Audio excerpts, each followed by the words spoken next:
السلام علیکم ورحمۃ اللہ وبرکاتہ۔ وعلیکم السلام ورحمۃ اللہ وبرکاتہ۔ ہے یا رسول اللہ، ہے یا رسول اللہ، آپ پر اللہ کا سلام ہو، فرشتوں کا سلام ہو۔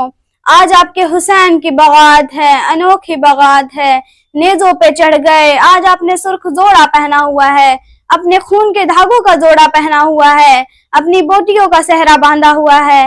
آپ کی اولاد کو شہید کر دیے گئے، آپ کی بیٹیوں کو قید کر لیا گیا، لیکن ایک وقت ایسا بھی آتا ہے کہ جان دینا جان بچانے سے زیادہ محبوب بن جاتا ہے۔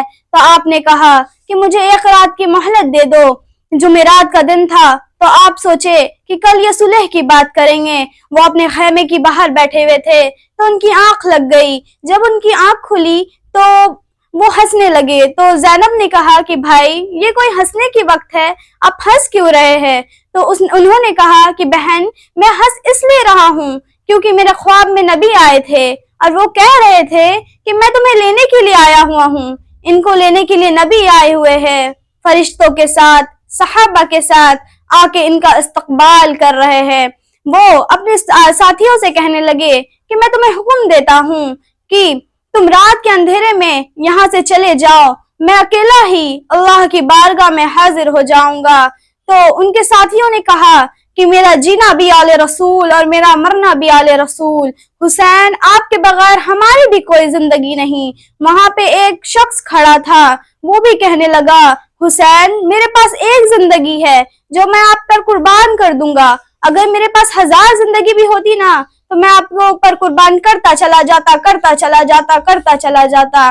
انہوں نے پوری رات جاگ کر گزاری، نفلوں میں، دعاؤں میں، رونے دھونے میں۔ صبح ہوئی، وہ لوگ 72 لوگ تھے، 42 گھوڑے پہ سوار تھے اور 30 پیدل تھے۔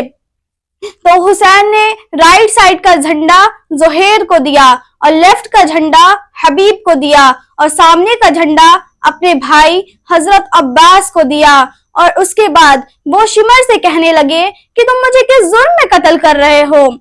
میں نے آج تک کسی بے گناہ کو قتل نہیں کیا، تم مجھے قتل کر کیوں رہے ہو؟ سچ کہا اللہ اور اس کے رسول نے، میرے نبی فرما رہے تھے کہ میں ایک کتا دیکھ رہا ہوں جو کالا اور چٹا ہے اور وہ میری اولاد کا خون چاٹ رہا ہے۔ میرے نبی نے کہا یہ وہی کتا ہے جو میری اولاد کا خون چاٹے گا۔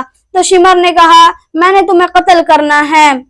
تو حسین کہنے لگے تو مجھے موت سے ڈر آتا ہے، موت ہی میں تو سکون ہے۔ ایک ایک کر کے نکلتے گئے کٹتے گئے، نکلتے گئے کٹتے گئے۔ تو شمر نے کہا اکٹھا قتل کرو، پہلے ان کے گھوڑے کو قتل کرو۔ ان کے سارے گھوڑے کو قتل کر دیے گئے، سب پیدل ہو گئے، گرتے گئے کٹتے گئے، گرتے گئے کٹتے گئے۔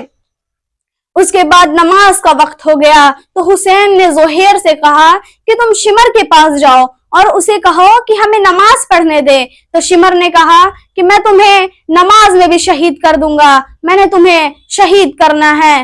تو حسین کہنے لگے کہ آدھے نماز پڑھو اور آدھے ان سے جنگ کرو۔ انہوں نے کربلا کی مٹی سے تیمم کیا اور نماز پڑھا۔ نماز مکمل ہونے کے بعد ان کے سارے ساتھیوں کو شہید کر دیا گیا۔ اس کے بعد علی اکبر آئے اور کہنے لگے ابا جان میں آپ کو شہید ہوتے ہوئے نہیں دیکھ سکتا، آپ سے پہلے میں ہی شہید ہو جاتا ہوں۔ تو وہ بھی شہید ہو گئے۔ اس کے بعد عبداللہ آئے اور وہ بھی کہنے لگے چچا جان میں بھی آپ کو شہید ہوتے ہوئے نہیں دیکھ سکتا۔ جب عبداللہ کے کاندھے پہ شمر نے تلوار چلائی تو ان کا کاندھا کٹ کے گر گیا تو وہ چیخے۔ سوچئے اس وقت حسین کے دل میں کیا بیتی ہوئی ہوگی۔ وہ زخمی ہونے کے باوجود بھی شیر کی طرح دہاڑتے ہوئے دوڑے اور عبداللہ کے پاس گئے اور انہیں کہے بیٹا تیرا چچا بڑا بے بس ہے، بیٹا تیرا چچا بڑا بے بس ہے۔ ان کا بھی انتقال ہو گیا۔ ان کی جنازے کو اٹھا کر کے جا کر کے پیچھے رکھ دیے تو شمر نے کہا کہ اس کے سر کاٹ دو۔ اس کے ایک ساتھی آگے بڑھے، اس کا ہاتھ تھر تھرانے لگا تو شمر نے اس کو گالیاں دی۔ اس کے بعد جب حسین کو تیر چلایا گیا تو وہ زخمی تھے اس لیے وہ زمین پہ گر پڑے۔ اس کے بعد شمر نے حکم دیا کہ تم اس کے سر کاٹ دو تو اس کے سر کاٹ دیے گئے۔ جب زینب نے دیکھا کہ سر نیزوں پہ چڑھا ہوا ہے اور بدن کٹی ہوئی ہے تو اس نے کہا آج حسین کی بغات ہے،